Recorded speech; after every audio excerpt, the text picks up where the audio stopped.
Hi and welcome students. Today's video will cover job search skills and specifically workplace behavior. Let's go ahead and get started.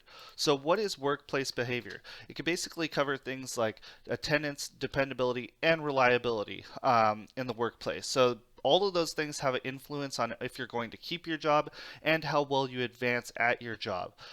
Do you come to work on time, right? So a lot of times people will put priorities first, right? So if you make sure that you're on time to work all the time, your boss, your supervisor, they're going to see it as you are putting work as a priority. Next, do you complete assignments and projects on time? A lot of times you have deadlines at the workplace, right? I know when I was working in logistics, we had deadlines all the time. Occasionally, if those deadlines weren't met, you would know it, right? Your boss would come out, your supervisor would come out, and they'd let you know. Okay, so are you getting those things done on time?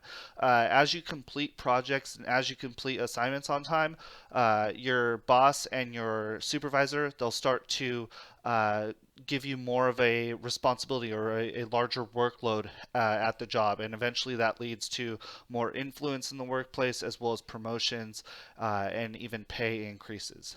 All right, can you be counted upon to get the job done correctly? Now, this basically covers how well do you actually do the tasks at hand. I know in my classes, I don't allow late work, and if the task isn't done on time, like we just talked about, assignments and projects being done on time, you don't get credit for it. And then on top of that, you also have, was the job done correctly? So in my classes, were the assignments done correctly? If they're done on time and they're done correctly, well, then that's a good thing. Then you get a better grade. So that's kind of how school or my classes will train students to perform well in the workplace. Finally, do you take initiative? So are you somebody at work that comes up with new ideas? You think of new things or new processes or different ways to get something done.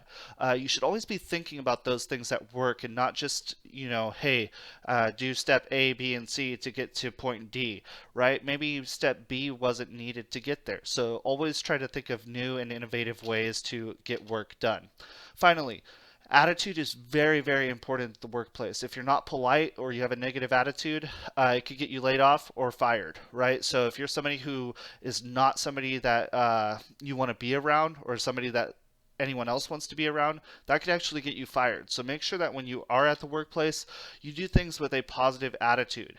Because again, negative attitudes, they create negative environments, and negative environments create problems for everyone. So keep those things in mind as well. Finally, you have the power at work to respond to any circumstance in a positive or negative way. The more times that you respond in a positive way, the better it's going to be. So try your best to make sure that you attack work with a positive attitude. So again, attitude's very important as well as the skills that you have in the workplace. But again, at the end of the day, if you're going to expect a promotion or advancement, you need to put your priorities towards work first. Make sure that you get work done on time and make sure that you do the projects correctly. So hopefully this video has helped you out. If it has, please consider subscribing to the channel. If you have any questions, put it in the comment section and I'll be happy to respond to you. Thank you so much for watching and have a great rest of your day.